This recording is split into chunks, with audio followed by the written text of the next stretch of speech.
Hey everybody, John here at Havoc Maker Studio, and I missed a couple of videos due to some power outages and internet outages on Friday, so I'm going to try to make up for it today with a bunch of videos for both Havoc Maker Studio and FMP Wargamers.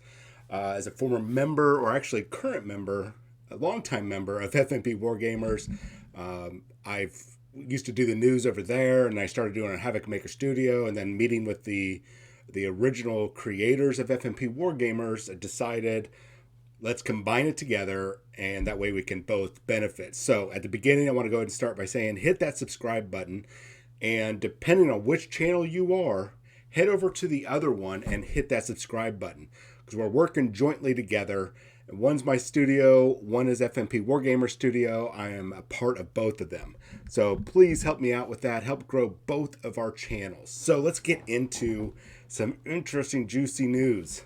All right, so my first video back for FMP Wargamers and this dual process we're doing here, this dual streaming, sharing, whatever you want to call it, was taking Games Workshop to task over not only its past, or most recent, I should say, this year's snafus with their releases and failures repeatedly across North America. Also, the biggest one, it kind of kicked the whole thing off, was Curse City. And if you're not aware of that, somewhere down below, this should be the most recent video. I'm talking about Curse City and GW Games Workshop's big fail. So check that video out. Leave a comment. I appreciate it. So they've been pretty much finally, and this is the cool thing, that the community is outraged. Not just us, the consumers, but the friendly local game stores, the independent retailers. And it looks like the voice was heard. As I mentioned in my other video, how Games Workshop was scrubbing their Facebook accounts of any complaints about that. Now, it got to the point, I think it was oversaturation, and unless it was particularly vile or really near threatening, they just left it alone. And that was really after people started calling them out on scrubbing, I think. No proof of that unless they came out and go, you know what, John, you were right. We were scrubbing it. Our bad. Uh, I don't think they're going to do that because just like companies like Disney and Warner Brothers, they're going to be really super secret squirrel about it, and they're going to get their spin doctors going. So that leads us up to today. They have decided to stop their pre-orders for the next few weeks. Now, is that 2 weeks, 3 weeks, 6 months? Who knows? My guess is probably the rest of April. So after Bellacore is launched this week, that's when they're going to kind of slow things down. I think. No proof. They didn't say exactly how long this is take, but for them who absolutely, for some reason, unlike any other company out there, they've got to crank out or not two, but a release every weekend. Not having a release for a few weekends or a couple weekends, that's going to hurt their bottom line. And I think it was this year is their first. They started getting their first losses in I don't know, since the days of Tom Kirby. So that's pretty significant.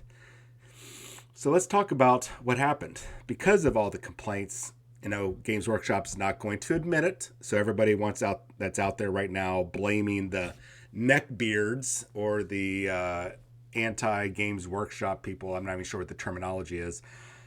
It looks like we were right, you were wrong, and I would love to just rub it in. Maybe I'm actually doing that right now. I'm not sure, but I don't want to dwell too long on that. But it looks like we were right. Once again, until Games Workshop comes out and says we effed up, which they're not going to do, or that possibility exists, but the probability is incredibly low. No one's going to know for sure, but the evidence is more in the court of the people that were legitimately complaining with proof. So, but that still doesn't mean that you were 100% wrong, but it does. So they've got their spin doctors going with an update here for our pre-order schedule's changing a bit, and here's how. And it's not exactly a here's how exactly things are going to be handling. It really isn't. It's a very vague, ambiguous, if you will, description of what they're going to be doing. So they say with this, let me read this little bit here, in case you're just driving and listening. Everyone at Games Workshop is working really hard to get all of your orders to you in good time so you can continue to enjoy your Warhammer hobby, which, in all honesty, no snark, I appreciate. Now, whether that is via gamesworkshop.com, forgeworld.co, or your Warhammer store, or a friendly local games center, which is the front lines. They're the big money makers for Games Workshop. With this in mind, over the next couple of weeks, so probably 2 weeks it looks like, there will be a short pause where we'll have no new pre-orders. Have no fear though, new releases will be coming your way before you know it. So 2 weeks approximately, usually a couple weeks is 2. Sometimes with companies I would say look at add on another week, because when I say a couple of weeks, probably means a few weeks. But we'll take it at their word, a couple of weeks, 2. So in the meantime, they say, we'll have loads of great content every day here on Warhammer Community to slake your hobby thirst. Here's a taste of what you can expect over the next 7 days. Oh, so they say a couple weeks, 7 days. Well, we'll see. A look at the bold heroes and terrifying spiky villains from a forthcoming Warhammer animation. Very cool.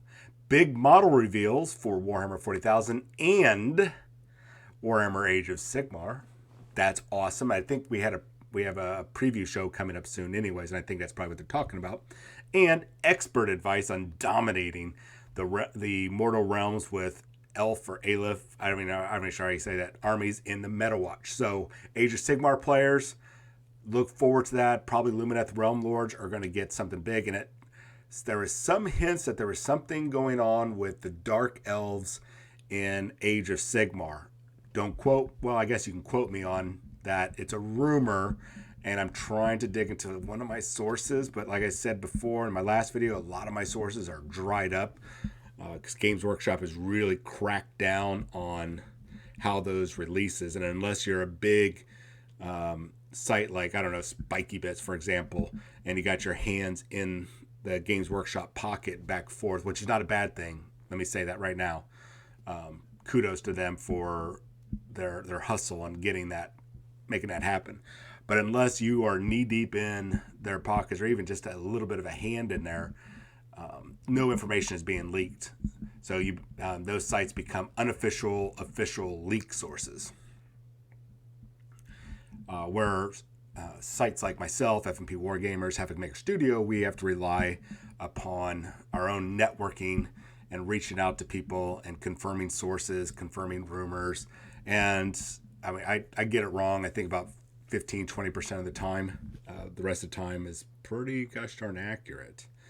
So let's see here. April 19th to 23rd, just the same old stuff. So that's it. Essentially what's happening is they've got a problem with their communications between the UK home offices on the sales side. Nothing is wrong with the production side, or the art side, whatever you want to call it, the ladies and gents that make all the content creators, if you will, for everything that we love about Games Workshop in our favorite Warhammer setting or settings.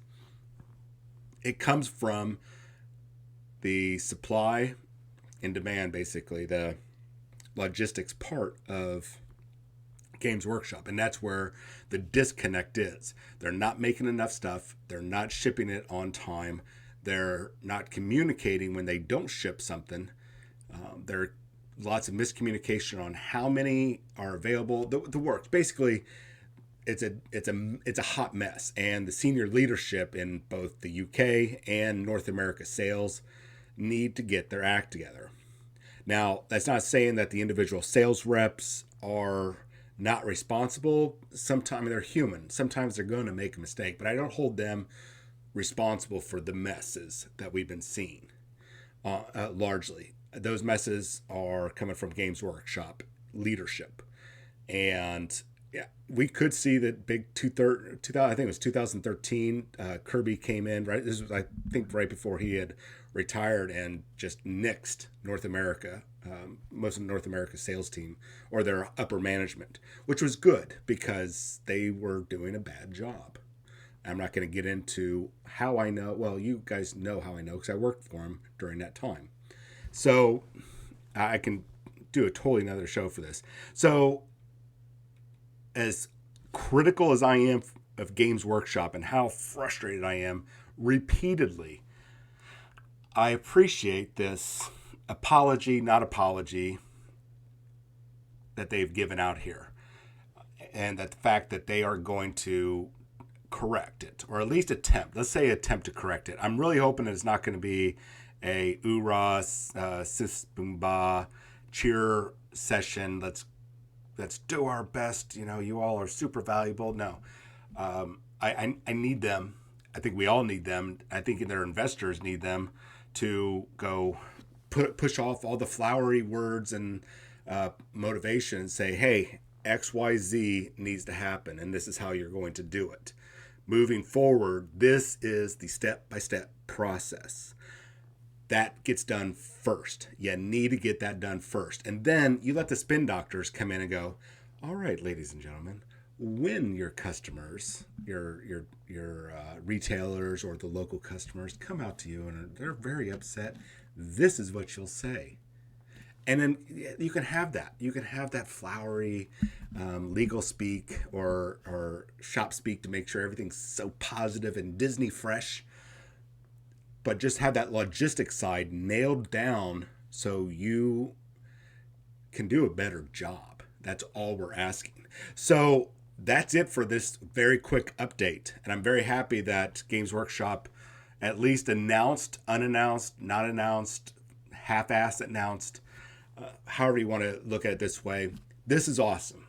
This is what we should have been getting at the very, very minimum. What we as customers, what the retailers should have been getting at a minimum.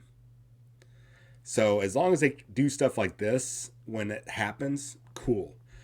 But when they go months without communicating, that's bad for business. And then it reaches such a crescendo, it reaches such a fever pitch. Like Curse City was the final nail in the coffin. Like people exploded.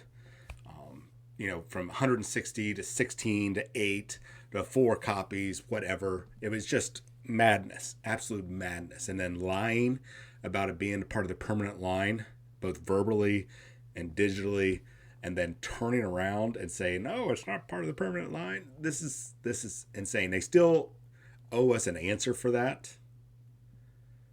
I don't think we'll get it. But at least we know that they're going to try to, we can at least assume here is that they're going to try to fix. They're not saying it exactly, but they're going to try to fix what is broken. So Games Workshop, I really super appreciate it. And dare I say, on behalf of everybody else, we appreciate you at least saying that you're going to be doing a couple things behind the scenes. There's no new pre-orders. And I'm hoping, and I think we all are, is that you are going to fix yourself. Because we don't want you going the route of privateer press. We don't want your kingdom to crumble. So please correct yourself. Anyways, you guys have an awesome weekend. I'm going to have another video. It's about some bad things that have gone on a national level for tournaments. And I'm going to try to get a third video out where it's nothing but positive energy, positive vibes, and let your crystals and essential oils soak it up and you can feel better, whatever, going into this next week. I'll make sure that third video is the happy one. It's the last one I will post for today. Have a wonderful day.